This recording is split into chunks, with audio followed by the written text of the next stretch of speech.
बाजार में नशे की गोलियां मिलती हैं। व्यक्ति नशे की गोली खा ले तो कुछ देर के लिए बेहोश हो सकता है, पर इससे उसका तनाव दूर नहीं होता। जैसे ही वापस होश में आएगा उसे फिर तनाव हो जाएगा, फिर चिंता हो जाएगी, फिर टेंशन हो जाएगी। उसका मानसिक दुख दूर नहीं हुआ। परंतु ईश्वर एक ऐसी चीज है जिसका यदि हम ध्यान करें तो हमारा मानसिक दुख दूर हो सकता है। इसलिए ईश्वर का ध्यान करना चाहिए, हर रोज करना चाहिए। प्रातःकाल भी करें, सायंकाल भी करें। प्रतिदिन दोनों समय ईश्वर का ध्यान करें। इसी गायत्री मंत्र के माध्यम से ईश्वर की स्तुति, प्रार्थना और उपासना करें। तो भुवः शब्द का अर्थ है सब दुखों को दूर करने हारा, सब दुखों को दूर करने वाला। अगला शब्द है स्वः। स्वः का अर्थ है स्वयं सुख स्वरूप और अपने उपासकों को सब सुख देने वाला।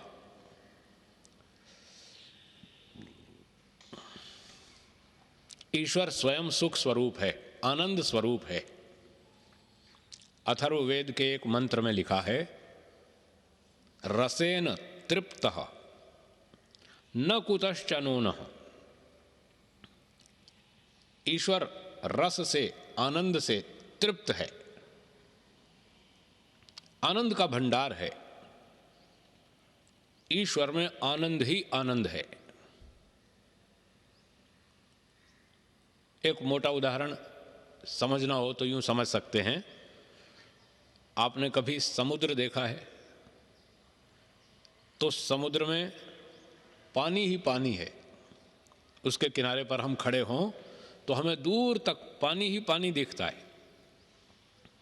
जैसे समुद्र में पानी ही पानी है, ऐसे ईश्वर में आनंद ही आनंद है, आनंद का समुद्र है। इस तरह से हम समझ सकते हैं। तो ईश्वर स्वयं आनंद स्वरूप है, आनंद का भंडार है। और जो लोग ईश्वर की उपासना करते हैं उनको भी ईश्वर आनंद देता है। उपासना का ये नियम है, जो व्यक्ति जिस वस्तु की उपासना करेगा उसे उस वस्तु का गुण प्राप्त होगा। यदि हम अग्नि की उपासना करते हैं तो अग्नि का गुण प्राप्त होगा। जल की उपासना करते हैं तो जल का गुण प्राप्त होगा। उपासना का अर्थ है पास में बैठना, उसकी संगति करना। तो हम जिस वस्तु के पास बैठेंगे, उससे संपर्क जोड़ेंगे, उसकी संगति करेंगे, उसका गुण प्राप्त होगा। इसी प्रकार से यदि ईश्वर की संगति करेंगे, ईश्वर के पास बैठेंगे, पास बैठने का मतलब ईश्वर का ध्यान करना। ईश्वर का ध्यान करेंगे, उसका चिंतन मनन करेंगे तो हमें ईश्वर से आनंद प्राप्त होगा, ईश्वर का गुण प्राप्त होगा। इसलिए ईश्वर अपने उपासकों को सब सुख देने वाला है। जो ईश्वर की उपासना करते हैं, आंख बंद करके ईश्वर का ध्यान करते हैं। और उपासना का दूसरा भाग है व्यवहार को सुधार करना। अपना दैनिक व्यवहार भी ईश्वर के आदेशानुकूल करते हैं, अपने व्यवहार को भी शुद्ध करते हैं, तो ईश्वर उनको सब सुख देता है। परंतु आवश्यकता यह है कि हम ईश्वर का स्वरूप ठीक से समझ लें, ईश्वर की उपासना करना ठीक से समझ लें। ये आवश्यक बात है। आज करोड़ों लोग ईश्वर की उपासना करते हैं, पर बेचारे ईश्वर का सही स्वरूप नहीं जानते, ईश्वर की उपासना करने की ठीक पद्धति नहीं जानते। इसलिए उनको सुख नहीं मिलता, आनंद नहीं मिलता। ना तो अपने व्यवहार को ठीक करते, व्यवहार में भी सारे दोष करते हैं, जिन कार्यों के लिए ईश्वर ने निषेध किया है, मना किया है, ये काम मत करो, उन सारे कामों को करते हैं। ईश्वर ने कहा झूठ, छल, कपट, धोखा, बेईमानी, चालाकी, ठगी, ये मत करो, इनका मना किया करने को, पर लोग करते हैं। ईश्वर के आदेश का, सुझाव का पालन नहीं करते, इसलिए ईश्वर उनको सुख नहीं देता, उनको शांति नहीं देता, आनंद नहीं देता। उन्होंने ईश्वर की उपासना नहीं की। और जो दूसरा भाग है, आंख बंद करके ईश्वर का ध्यान करना, वो भी नहीं करते। अलग अलग प्रकार से ईश्वर की पूजा करते हैं, भिन्न भिन्न प्रकार से करते हैं। जो ठीक पद्धति है, आंखें बंद करके, जैसे हमने अभी अभ्यास किया था, इस प्रकार से ईश्वर का ध्यान करना चाहिए। इस प्रकार से नहीं करते। घंटे बजाते हैं, घंटियां बजाते हैं और ढोल बजाते हैं, शोर करते हैं, इससे ईश्वर की पूजा उपासना नहीं होती। इससे तो और शोर बढ़ता है, अशांति और बढ़ती है। अगर आपको गाकर ही ईश्वर का ध्यान उपासना करनी है तो भजन गा के कर सकते हैं, पर कम से कम उसमें कुछ स्वर अच्छा हो, आनंद हो। केवल शोर करना ईश्वर की उपासना नहीं है। और हम देखते हैं कभी कभी तो सुबह सुबह मंदिरों में, अब तो लोगों ने मोटर भी लगा दी है, घंटे बजाने की भी मोटर लग गई है, और वो बटन दबा देते हैं और वो मोटर से घंटियां बजती रहती हैं। उससे तो शोर बढ़ता है सुबह सुबह, बल्कि शांत वातावरण होता है, और उसमें वो घंटियां शोर मचाती रहती हैं और अशांति बढ़ा देते हैं। वो कोई ईश्वर की भक्ति नहीं है, वो कोई ईश्वर की उपासना नहीं है, वो पद्धति ठीक नहीं है। ईश्वर की उपासना तो आंख बंद करके होती है। ईश्वर हमारे अंदर है, बाहर भी है, सब जगह है।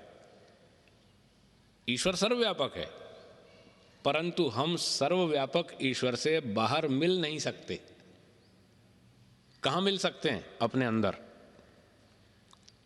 ईश्वर सर्वव्यापक है, ठीक बात है, पर हम तो सर्वव्यापक नहीं है ना। हम उससे कहां मिल सकते हैं? जहां पर हम दोनों इकट्ठे हों, एक स्थान पर दो व्यक्ति उपस्थित हों, वहां मिल सकते हैं। शरीर से बाहर ईश्वर तो है, पर हम नहीं, इसलिए बाहर नहीं मिल सकते। शरीर के अंदर हम दोनों उपस्थित हैं, ईश्वर भी है और हम भी हैं। इसलिए मिलना होगा तो अंदर ही मिल सकेंगे, बाहर नहीं मिल सकेंगे। इस कारण से उपासना की ठीक पद्धति है, आंखें बंद करके, सारे काम बंद करके अपने अंदर ही ईश्वर से मिलने का प्रयत्न करें। अंदर ही अंदर उसका ध्यान करें, तब तो मिल सकते हैं और तब आनंद भी मिलेगा। तो ईश्वर अपने उपासकों को सब सुख देता है। उपासना में दो भाग हैं, एक अपने व्यवहार को शुद्ध करना, सारे अच्छे काम करना, कोई गलत काम नहीं करना, और दूसरा बैठ करके ध्यान करना, गायत्री मंत्र के माध्यम से अथवा अन्य वेद मंत्रों से ईश्वर का ध्यान करना, चिंतन मनन करना। इस प्रकार ईश्वर स्वयं आनंद स्वरूप होते हुए अपने सब उपासकों को सुख की प्राप्ति कराने वाला है। ये हुआ स्व शब्द का अर्थ। आगे मंत्र में शब्द है तत्। तत् का अर्थ है उसको। ये आगे किसी शब्द का विशेषण बनेगा, इसको अभी छोड़ देते हैं, फिर आगे बताएंगे कहाँ जुड़ेगा। इसके बाद शब्द है सवितुः। सवितुः का अर्थ है सविता के। सविता का मतलब है संसार की उत्पत्ति करने वाला ईश्वर। सविता कौन है? ईश्वर। हे सब संसार की उत्पत्ति करने वाले, ईश्वर ने सारा संसार बनाया, सूर्य बनाया, चंद्रमा बनाया, ये पृथ्वी बनाई, और आकाश में करोड़ों अरबों तारे हैं, ये सब भगवान ने बनाए।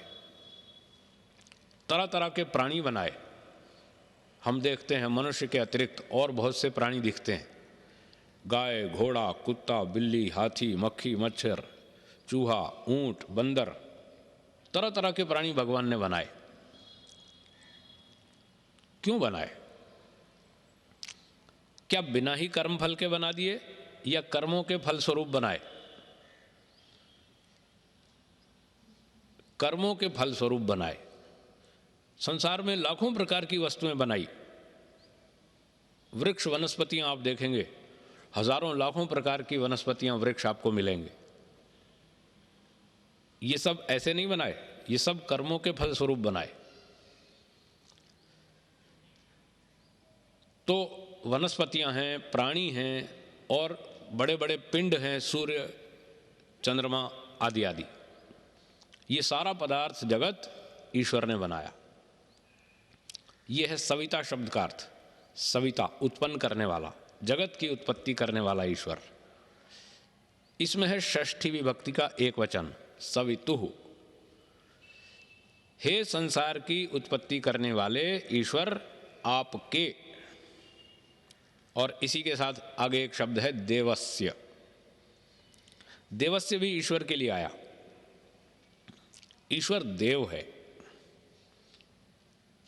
देव का अर्थ होता है जो दिव्य गुणों से युक्त हो, जो देने वाला हो, जो कामना करने योग्य है, जिसको हम प्राप्त करना चाहते हैं, वो है देव। देवस्य, कामना करने योग्य, सर्वत्र विजय कराने हारे ईश्वर का। ईश्वर देव है। शतपथ ब्राह्मण में 34 देवता लिखे हैं। कितने लिखे हैं? 34। उन 34 देवताओं में से 32 देवता हैं जड़। जड़ देवता कितने हैं? 32। और 2 हैं चेतन, एक जीवात्मा और एक ईश्वर। कई बार लोग प्रवाह से बोल जाते हैं 33 जड़ देवता हैं। 33 देवता प्रमुख रूप से प्रचलित हैं, तो वो 33 देवता प्रचलित होने के कारण लोग जड़ शब्द भी साथ बोल देते हैं। 33 जड़ देवता है। 33 जड़ देवता नहीं है। जड़ देवता 32 हैं। उनमें 33वां एक जीवात्मा है, वो चेतन है, जीवात्मा जड़ नहीं है। और 34वां ईश्वर है। ये शतपथ ब्राह्मण में 14वें कांड में लिखा है। अब चलिए प्रसंगवश उन देवताओं की भी गणना कर लें। कौन कौन से देवता हैं? 8 वसु। 8 देवता कौन से हैं? वसु। और 11 रुद्र। रुद्र कितने हैं? 11। और 12 आदित्य। आदित्य कितने हैं? कितनी संख्या हो गई? 8 और 11 19। 19 और 12 31। और 32वां है इंद्र और 33वां है प्रजापति। ये 33 देवता हैं। इन 33 देवताओं में जो 11 रुद्र हैं वो कौन से हैं? 10 प्राण और 1 जीवात्मा। अब ये जो 1 जीवात्मा है ये चेतन है, तो 33 में से 1 चेतन है, बाकी बच गए 32, वो जड़ है। उसमें पृथ्वी, सूर्य, चंद्रमा, तारे ये सब आ जाते हैं वसुओं में। तो कुल मिलाकर के ये 33 देवताओं में से 1 जीवात्मा है, 32 जड़। और फिर आगे 34वां देवों का देव महादेव। ईश्वर महादेव है, देव ही नहीं महादेव है। और अपने यहाँ गुजरात में तो जितने मंदिर होते हैं सब पर महादेव ही लिखते हैं। देव तो कोई लिखता ही नहीं। कोटेश्वर महादेव, बिलेश्वर महादेव, फलाना महादेव, सब महादेव ही होते हैं, देव तो कोई होता ही नहीं। खैर, ईश्वर सब देवों से बड़ा देव है। इन 33 में सबसे बड़ा 34वां है, वो महादेव है। वो सब कुछ देता है, सबको देता है। ये सारी सृष्टि के पदार्थ ईश्वर ने हमको बनाकर दान दे रखे हैं। लो भाई, खाओ पियो मौज करो, अच्छे काम करो और सुख को प्राप्त करो। ईश्वर ने हमारे लिए सब दे रखे। इस सृष्टि से ईश्वर को कुछ नहीं लेना। ये सृष्टि भगवान ने अपने लिए नहीं बनाई है। ईश्वर को कुछ स्वार्थ सिद्ध नहीं करना इस सृष्टि से। किसके लिए बनाई है सृष्टि? हमारे लिए। तो इतनी लंबी चौड़ी विशाल सृष्टि बनाकर उसने सारी सृष्टि हमको दे दी। लो खाओ पियो मौज करो। इसलिए वो महादेव है। तो ऐसे देव का जो कि कामना करने योग्य है, ईश्वर की कामना करनी चाहिए, ईश्वर को प्राप्त करना चाहिए, उससे हमें बहुत लाभ होगा। और फिर आगे लिखा है सर्वत्र विजय कराने हारा। ईश्वर सर्वत्र विजय कराने हारा है।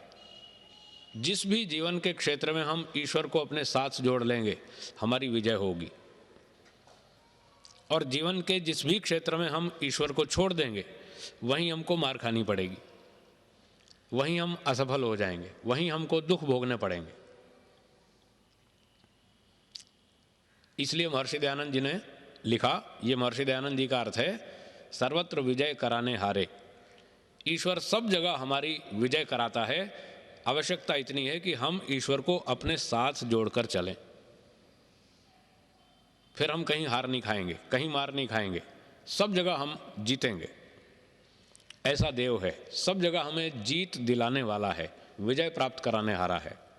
ऐसे देव का, इसमें भी षष्ठी है, सवितुः देवस्य, सब जगत के उत्पत्ति करने वाले ईश्वर का और सब कुछ देने वाले महादेव, सब जगह विजय प्राप्त कराने वाले ईश्वर का।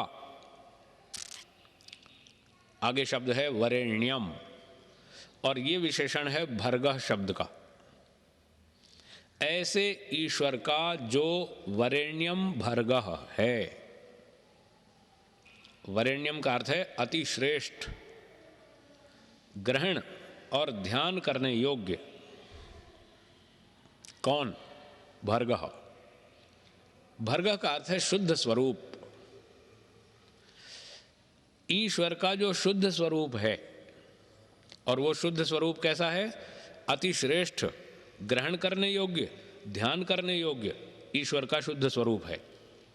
तो ये दो शब्दों का अर्थ हुआ, वरेण्यम और भर्गः। ईश्वर का शुद्ध स्वरूप क्या है? जो ईश्वर के गुण कर्म स्वभाव हैं, उसको कहते हैं शुद्ध स्वरूप। शुद्ध स्वरूप क्या है? ईश्वर के गुण कर्म स्वभाव। ईश्वर के गुण कर्म स्वभाव क्या क्या हैं? ईश्वर आनंद स्वरूप है, ईश्वर ज्ञान स्वरूप है, सर्वज्ञ है, अनंत ज्ञान का भंडार है, अनंत शक्ति है ईश्वर में, अनंत बल है। ईश्वर न्यायकारी है, पूरा पूरा न्याय करता है, कहीं भी अन्याय नहीं करता। ईश्वर दया का सागर है, उसमें अनंत दया है। अपनी अनंत दया से ही उसने सब प्राणियों को ये सारी सृष्टि दे रखी है, सारे जगत के पदार्थ दान दे रखे हैं, खाओ पियो और मौज करो। ये ईश्वर के जो गुण हैं, ईश्वर के जो कर्म हैं, जगत की रचना करना, पालन करना, दया करना, न्याय करना, ये है ईश्वर का शुद्ध स्वरूप। ये है भर्गः शब्द का अर्थ। तो ईश्वर के जो गुण हैं, जो उसके कर्म हैं, जो उसका स्वभाव है, ये कैसा है? इस भर्गः शब्द का विशेषण है वरेण्यम। ईश्वर का ये गुण कर्म स्वभाव धारण करने योग्य है, अति श्रेष्ठ है, सबसे उत्तम है। इसका ध्यान करना चाहिए, ध्यान करने योग्य है और धारण करना चाहिए इन गुणों को। ऐसा ये ईश्वर का शुद्ध स्वरूप है, उसका उत्तम गुण कर्म स्वभाव है। अब पीछे जो शब्द था तत्, एक शब्द था ना तत्सवितुर में, तत्, ये तत् शब्द का अर्थ है उसको। किसको? भर्गः को। ये भर्गः का विशेषण है। ईश्वरस्य सवितुः देवस्य यद वरेण्यम भर्गः अस्ति तत्। जगत के उत्पत्ति करता महादेव, सर्वत्र विजय कराने वाले ईश्वर का जो अति श्रेष्ठ, ध्यान करने योग्य, ग्रहण करने योग्य शुद्ध स्वरूप है, तत्, उसको, उस शुद्ध स्वरूप को धीमहि, आगे शब्द है धीमहि।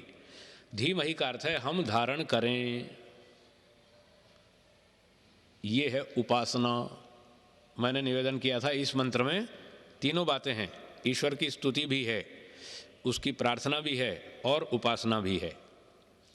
अब तक जितने भी गुण ईश्वर के बतलाए गए वो है ईश्वर की स्तुति। स्तुति का मतलब किसी पदार्थ के गुणों को कहना, सुनना, प्रस्तुत करना, गुणों को प्रस्तुत करना, ये स्तुति है। तो पिछले शब्दों में ईश्वर के गुणों को प्रस्तुत किया गया। ईश्वर सर्वरक्षक है, ओम भूः, वो प्राणों से भी प्रिय है, नहीं है तो होना चाहिए, उसको प्राणों से प्रिय बनाओ। भुवः, सब दुखों का नाशक है।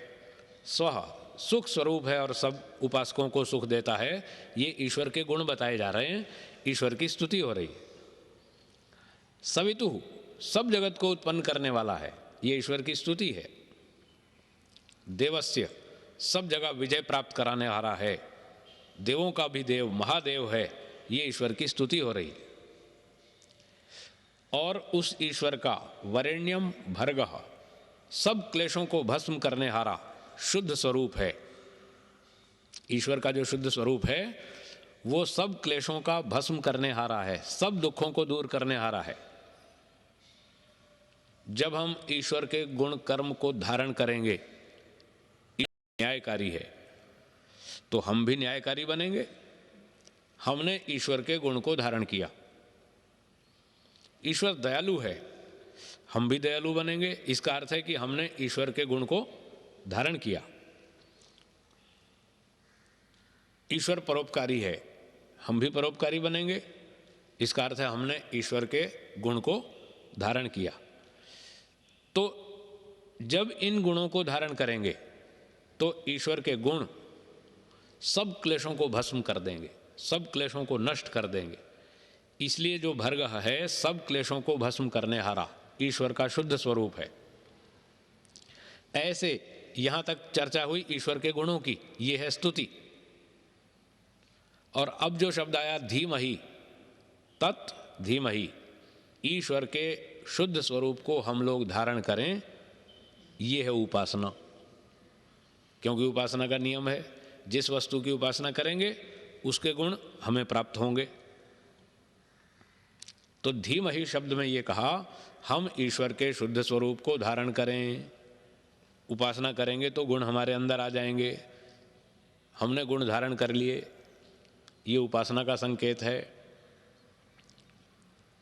और मंत्र के अंतिम खंड में उसमें है प्रार्थना। स्तुति हो गई, उपासना हो गई, अब बच गई प्रार्थना।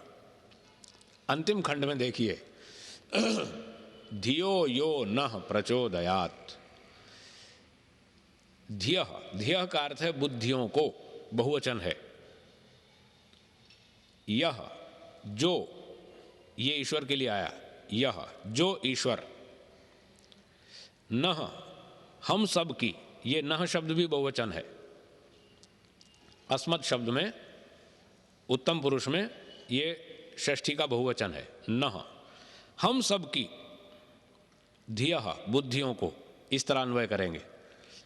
यह, जो ईश्वर, जिस ईश्वर की हम स्तुति कर रहे थे, वह ऐसे ऐसे गुणों वाला ईश्वर, नः, हम सब लोगों की, धियः, बुद्धियों को, प्रचोदयात्, उत्तम गुण कर्म स्वभावों में प्रेरित करे।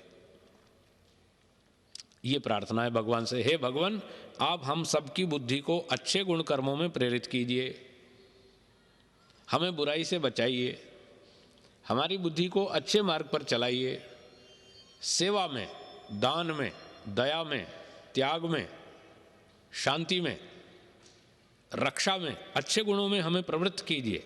हम अच्छे काम करें, सब संसार का भला करें, किसी पर अन्याय न करें, किसी के साथ हिंसा का व्यवहार न करें, किसी का शोषण न करें, किसी पर अत्याचार न करें।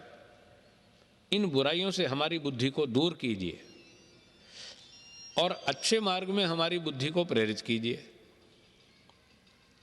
हम बुद्धि से अच्छा चिंतन करें, अच्छा निर्णय लेवें।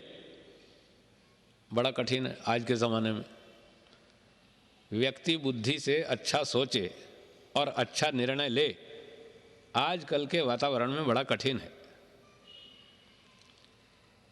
सारा वातावरण ऐसा बिगाड़ दिया, चारों तरफ क्रोध, लोभ, ईर्ष्या, जलन, अभिमान, ऐसे ऐसे दोष सब वातावरण में फैला दिए और बुद्धि का चिंतन निर्णय सारा ही उल्टा हो गया। आप देखिए बाजार में आजकल क्या हो रहा है। बड़ी बड़ी कंपनी वाले विज्ञापन देते हैं, 2 साबुन खरीदो 3रा फ्री में, 4 साबुन खरीदो 5वां फ्री में। ये क्या हो रहा है? जनता के लोभ को जगाया जा रहा है, जनता को लोभी बना रहे हैं। क्यों बना रहे हैं लोभी? हमको धंधा करना है, व्यापार करना है, हमारी दुकान नहीं चलती, हमारा माल नहीं बिकता, एक फ्री दोगे तो लोग फटाफट खरीदेंगे। लोभ का वातावरण बना दिया चारों तरफ। आप ये फ्रिज खरीदो, आपको हजारों रुपए के इनाम मुफ्त में, सोने के सिक्के और बिस्किट और पता नहीं क्या क्या। एक अखबार खरीदो 1 महीने तक, उसमें थोड़ी थोड़ी कटिंग काटो और फिर देखो आपको रोज इनाम मिलेगा, इतने इतने लाखों के इनाम, करोड़ों के इनाम। आती रहती है ना ऐसी स्कीमें। चारों तरफ ये लोभ का वातावरण बना दिया। अब व्यक्ति इस लोभ से अपने आप को बचा पाए, बड़ा कठिन है। संसार एक दूसरे की देखा देखी चलता है, वातावरण के पीछे, समाज की परिस्थितियों के पीछे चलता है। ऐसे लोग बहुत कम होते हैं जो परिस्थितियों को बदलने वाले होते हैं। परिस्थितियों के अनुसार नहीं चलते, परिस्थितियों को बदलते हैं। वो परिस्थितियों का अध्ययन करते हैं कि कहाँ गड़बड़ हो रही है, कहाँ अन्याय हो रहा है, कहाँ शोषण हो रहा है, कहाँ गड़बड़ हो रही है, और इस गड़बड़ को कैसे ठीक किया जाए। ऐसे सोचने वाले बहुत कम लोग होते हैं।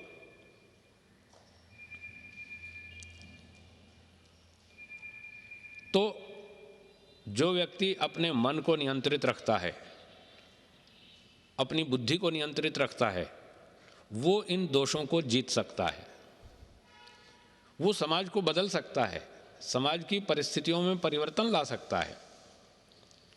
कल एक बुद्धिमान व्यक्ति से बात चल रही थी, वो न्यायाधीश बनने का प्रयत्न कर रहे हैं। कल परसों इंटरव्यू था उनका, इंटरव्यू देकर आए न्यायाधीश बनने के लिए।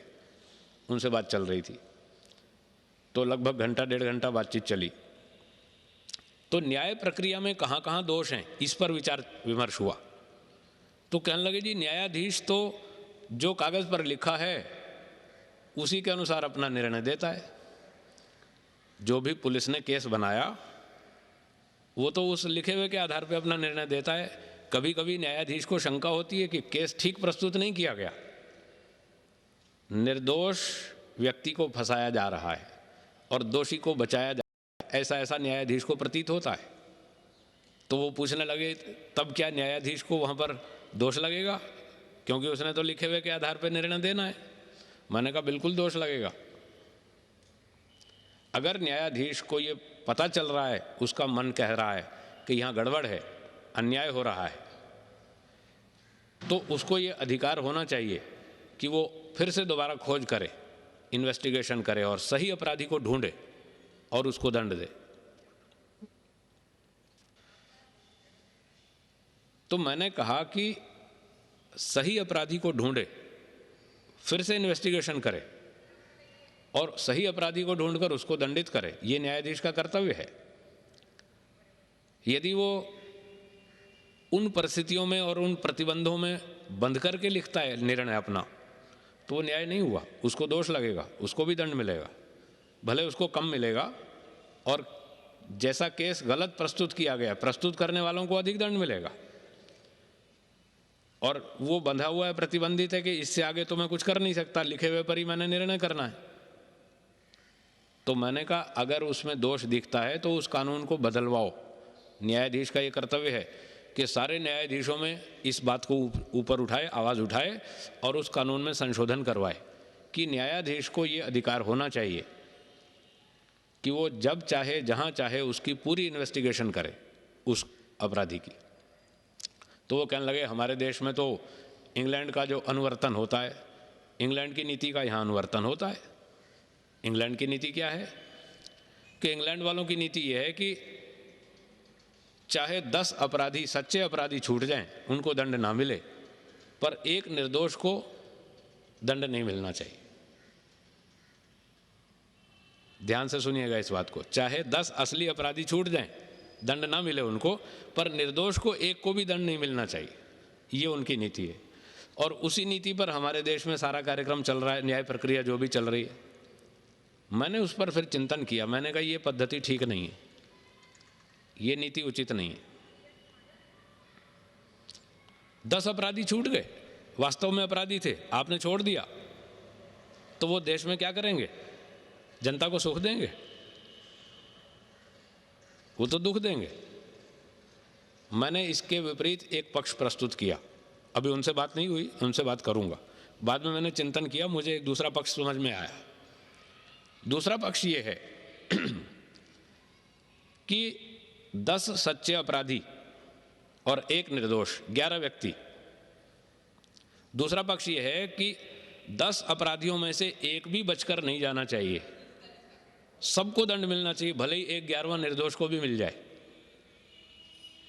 हानि तो इस पक्ष में भी है, क्योंकि मनुष्य अल्पज्ञ है, पूरा निर्णय नहीं कर पाता, पूरी खोजबीन ठीक नहीं कर पाता, उससे भूल हो जाती है। हो सकता है कि वो एक निर्दोष को भी दंड दे दे, परंतु आप दोनों पक्षों में तुलना तो कीजिए, देश का लाभ किस पक्ष में अधिक है? 10 अपराधियों को छोड़ देना और एक निर्दोष को भी छोड़ देना, इस पक्ष में अधिक लाभ है, या 10 अपराधियों को दंड देकर एक निर्दोष को भी दंड मिल जाए? भूल से जानबूझ के नहीं, अज्ञानता से एक निर्दोष को भी दंड मिल गया, लेकिन 10 अपराधियों में से एक को भी नहीं छोड़ा, सबको दंड मिला, इस पक्ष में देश को अधिक लाभ होगा, या जो आज वाले पक्ष में 10 अपराधी छोड़ दिए और एक निर्दोष छोड़ दिया? बताइए किस पक्ष में अधिक लाभ होगा? हाँ, एक निर्दोष भले ही भूल से लपेट में आ जाए दंड की, पर अपराधियों में से किसी एक को भी नहीं छोड़ना चाहिए। तो मैंने उनसे कहा कल की बातचीत में, मैंने कहा जिन लोगों ने बड़े बड़े अपराध किए हैं, करोड़ों रुपए की चोरी की है, और जो केस चल चुके हैं और जिनका निर्णय भी हो चुका है, प्रमाण भी मिल चुके हैं कि इन्होंने 800 करोड़ खाया, किसी ने 400 करोड़ खाया, किसी ने 1000 करोड़ खाया, जो अपराधी सिद्ध हो चुके हैं, ऐसे बड़े बड़े अपराधी और ऊंचे ऊंचे पदों पर बैठे हैं, बड़े बड़े मंत्री पदों पर बैठे हैं, अधिकारी पदों पर बैठे हैं, ऐसे ऐसे बड़े बड़े चोर पक्के अपराधी जो सिद्ध हो चुके हैं प्रमाणों से, ऐसे बड़े बड़े अपराधियों को दिल्ली के जवाहरलाल नेहरू स्टेडियम में वहाँ उनको दंडित किया जाए, सारी जनता को बुलाकर उनके सामने दोनों हाथ कटवा दिए जाएं। ऐसे बड़े चोरों के जो सिद्ध हैं, निर्दोष नहीं, जो दोषी सिद्ध हो चुके, उनके दोनों हाथ काटे जाएं और उसका लाइव टेलीकास्ट होना चाहिए, जैसे क्रिकेट मैच का लाइव टेलीकास्ट होता है ना पूरे देश में। सब देश वालों को दिखाओ, देखो इन अपराधियों का क्या हाल हो रहा है, इनके दोनों हाथ कट रहे हैं। और ऐसे 2, 4, 5, 7, 10 अपराधियों के हाथ काटो, पूरा लाइव टेलीकास्ट होना चाहिए, देश भर के लोगों को देखना को मिलना चाहिए।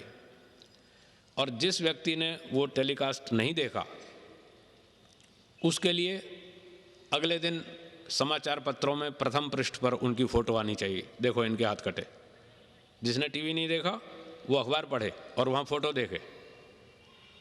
तो 8 दिन में भारत में आपको चोर ढूंढने से भी नहीं मिलेगा, 8 दिन में चोरी खत्म हो सकती है।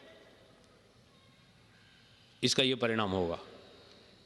अगर अपराधियों को दंड मिलेगा, कड़क दंड मिलेगा, कठोर दंड मिलेगा, तो ही अपराध को रोका जा सकता है, नहीं तो नहीं।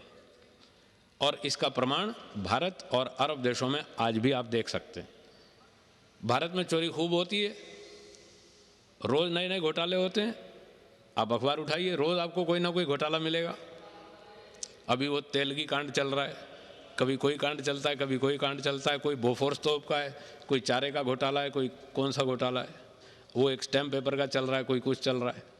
भारत में क्यों होते हैं अपराध? इसलिए कि यहाँ दंड नहीं मिलता। और अरब देशों में क्यों नहीं होते? वहाँ दंड मिलता है। आज भी ये नियम लागू है, जो चोरी करेगा उसके दोनों हाथ कटेंगे। अरब देशों में आज भी ये लागू है। तो वो जो न्यायाधीश बनने के लिए प्रयास कर रहे हैं हमारे मित्र, उन्होंने कल ये बात दोहराई, स्वीकार की कि हाँ, हमारे कोर्स में ये बात लिखी है कि अरब देशों में अपराधों की संख्या बहुत कम है। उन्होंने भी इस बात की पुष्टि की तो यदि हम देश की जनता को सुख देना चाहते हैं, उसके लिए आवश्यक है कि हमारे देश में अपराध, सारी दुनिया में अपराध कम होने चाहिए। और अपराध कम होने का एक ही रास्ता है कि अपराधियों को कठोर दंड दिया जाए। 2, 4, 5, 10, 20 को दंड मिलेगा और करोड़ों लोगों की बुद्धि ठीक हो जाएगी। वो दंड को देख करके सीधे हो जाएंगे कि हम अपने हाथ कटवाना नहीं चाहते, हम चोरियां नहीं करेंगे, हम गलत काम नहीं करेंगे, नहीं तो हमारे भी हाथ कटेंगे। उन सब का, करोड़ों व्यक्तियों का दिमाग, बुद्धि सब ठीक हो जाएगी। इसलिए भगवान से ये प्रार्थना की, हे भगवान, हमारी बुद्धि को आप अच्छे मार्ग में प्रेरित कीजिए, हम बुराई ना करें, अपराध ना करें। यहाँ संसार में हो सकता है न्याय हो जाए, हो सकता है न हो पाए। जानबूझ के अनजाने में चोरी से, रिश्वत से, हेराफेरी से, किन्हीं भी कारणों से हो सकता है यहाँ पर अपराधी को दंड ना मिले, परंतु ईश्वर के न्यायालय में वहाँ नहीं बच सकता, कोई नहीं बच सकता। फिर वो मित्र कहने लगे कि ये जो इस समय जो लोग न्याय नहीं कर रहे, चाहे वो वकील हैं या न्यायाधीश हैं या जो भी लोग हैं, न्यायाधीश लोग तो फिर भी कुछ ध्यान से काम करते हैं, वो बीच में दूसरे लोग गड़बड़ करते हैं, अधिक गलत तरीके से केस प्रस्तुत करते हैं। तो बोले इनको क्या दंड मिलेगा? मैंने कहा पूरा पूरा तो हम नहीं कह सकते, पूरा पूरा तो ईश्वर जाने, क्योंकि प्रत्येक कर्म का फल जानना हमारे बस की बात नहीं है, मनुष्य अल्पज्ञ है। ठीक ठीक तो ईश्वर जाने, परंतु मोटा मोटा एक रफ आइडिया ये ज़रूर है कि जो व्यक्ति जिस अंग का दुरुपयोग करता है वो अंग उससे छीन लिया जाता है। ये एक मोटा सा नियम है न्याय का। आपने बच्चे को पेन दिया लिखने के लिए और उसने पेन तोड़ डाला, लिखा नहीं, तो आप पेन दोबारा देंगे क्या? नहीं देंगे। उसने पेन का दुरुपयोग किया, उसको पेन दोबारा नहीं देंगे। आपने उसको कांच का गिलास दिया, बेटा इसमें पानी पियो, उसने गिलास तोड़ डाला, आप कांच का गिलास दोबारा नहीं देंगे, ये दुरुपयोग करता है। तो ईश्वर ने जिन लोगों को ये बुद्धि दी है सदुपयोग करने के लिए दी थी, और जिन वकील लोगों ने, पुलिस वालों ने, आदि आदि जिन भी लोगों ने, और भी सारे लोग हैं, जो भी लोग इस बुद्धि का दुरुपयोग करते हैं, ईश्वर उनकी बुद्धि को छीन लेगा और मनुष्य नहीं बनाएगा। उनको फिर अन्य योनियों में जाना पड़ेगा। मूर्खता के लिए बहुत से प्राणी प्रसिद्ध हैं। एक तो उल्लू, कोई मूर्ख हो तो कहते हैं ये उल्लू है, और एक गधा।